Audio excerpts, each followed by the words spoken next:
in letters and words, but frequently in entire verses.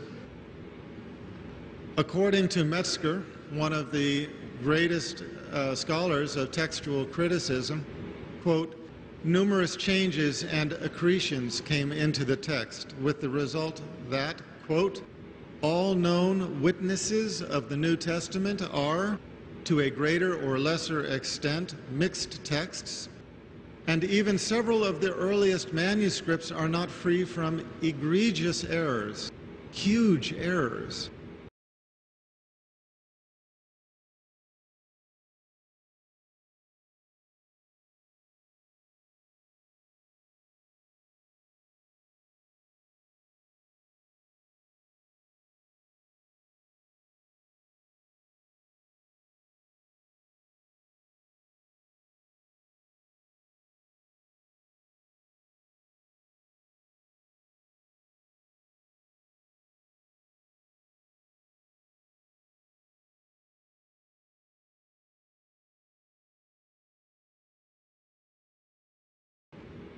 The Interpreter's Bible of the Dictionary states, quote, it is safe to say that there is not one sentence in the New Testament in which the manuscript tradition is wholly uniform.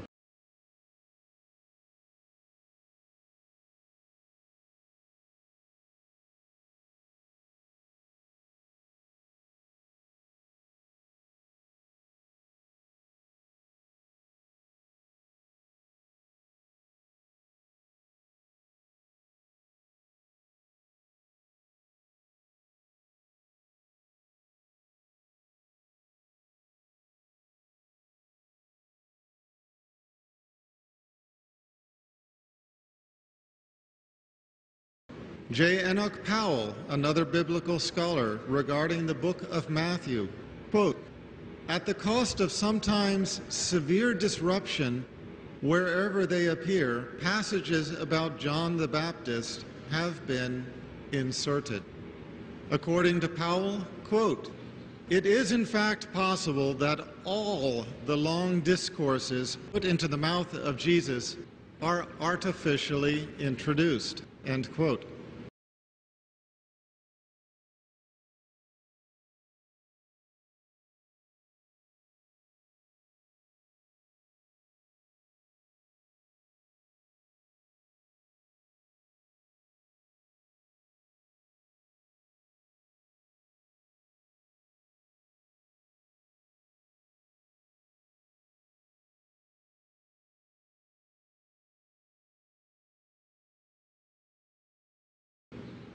This would, of course, include the Great Sermon, the missionary charge, every long passage attributed to Jesus Christ. Now, in misquoting Jesus, BART EHRMAN stated that the specific passages of the woman taken in adultery, the last 12 verses of Mark, were added by later scribes.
Furthermore, these examples, quote, represent just 2 out of how many? Tens?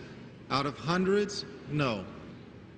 These examples, quote, represent just 2 out of thousands of places in which the manuscripts of the New Testament came to be changed by scribes.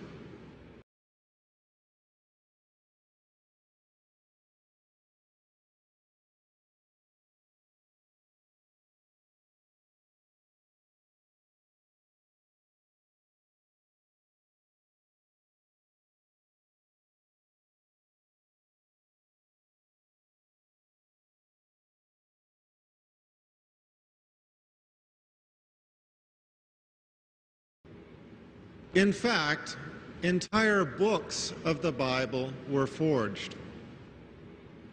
Which books were forged? Ephesians, Colossians, 2 Thessalonians, 1 and 2 Timothy, Titus, 1 and 2 Peter, and Jude. Count them. That is 9 out of 27. That is a full 1/3 of the books of the New Testament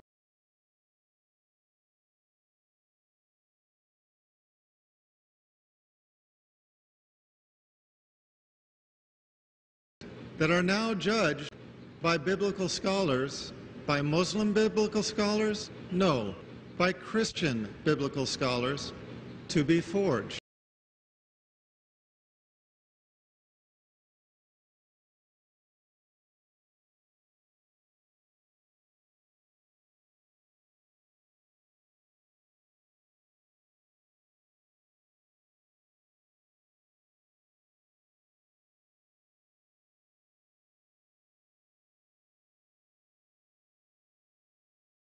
Now, we have to admit that being forged doesn't mean that it's wrong, but I'll tell you what, it sure doesn't mean that it's right, and it most certainly does not mean that it's from God.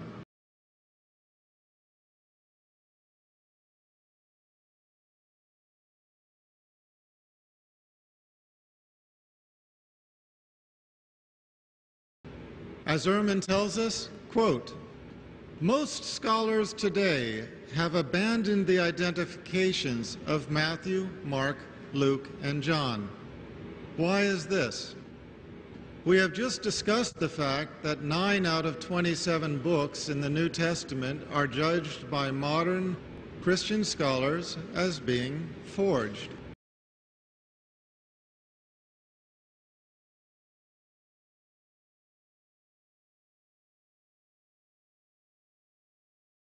So which books in the Bible can we rely upon, if any? If we speak to the Christian scholars on this point, we will get different answers. If we speak to Christian laity, they will say, well, of course, the Gospels. The Gospels according to Matthew, Mark, Luke, and John. All Christians depend upon the Gospels more than any other writings in the Bible.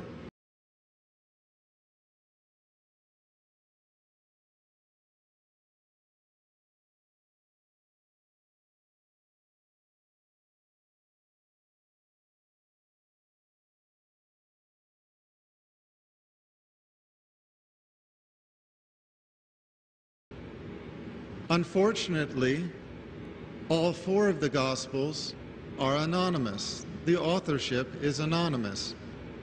Modern Christian scholarship tells us that we do not know who wrote these Gospels. They were not signed. They were not attributed to any particular author.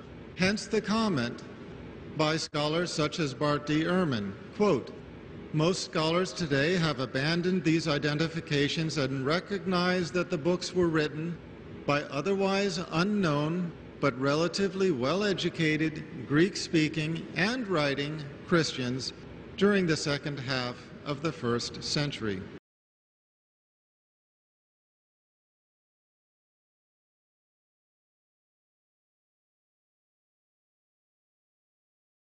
Some critics like to kind of emphasize that the Gospels were written by anonymous authors. We don't know who wrote Mark. We don't know who wrote Matthew. So what is the case, and how do we know who wrote the Gospels? The Gospels were, in fact, anonymous to begin with. I think that's a consensus of virtually all biblical scholars. The question is, when did the titles, the Gospel according to Matthew, Mark, Luke, and John, get added to the Gospels? Well, they must have been added as soon as two of these Gospels were known to exist in a given part of the Mediterranean world. And then you've got the one that's according to Matthew and the one that's according to Mark to distinguish them. In fact, the earliest form of that title didn't even say Gospel. It said simply according to Mark, according to Matthew. There was no Gospel according to Mark or Matthew. It's just according to. And consequently, what it's really saying is whatever this thing is going to be called, we don't know what we would call this yet. Whatever it is, though, we have this story as far as Mark is telling it, as far as Matthew is telling it, Luke and John. One of the interesting things is those titles were added very, very early on. And I think Martin Hengel, who was a top-notch German scholar from Tübingen University, argued that they must have been added almost as soon as these manuscripts were penned, very shortly after that. And so he would put them in the last third of the first century when you have these titles added. What's interesting is Matthew, Mark, Luke, and John. You begin to think about these guys, and you say, okay, Matthew, you know, he was one of the disciples, but was he a prominent disciple? Well, who were the prominent disciples? Peter, John, and James. Those were the three of the inner circle of Jesus. Matthew was a tax collector. He was not a particularly prominent one. And so, you know, you get Philip and Nathaniel and some others that have speaking parts, but I don't think Matthew ever has a speaking part. Thomas has a speaking part in the Gospels. You would expect if somebody's going to be coming up with just adding a name to give these Gospels some sort of authority, they would have picked somebody besides Matthew. Matthew's Gospel is the most Jewish of the Gospels, and yet he was a tax collector. And here's a guy who's going to have a hard sell trying to convince fellow Jews that Jesus is the Messiah, since he was in league with the Romans.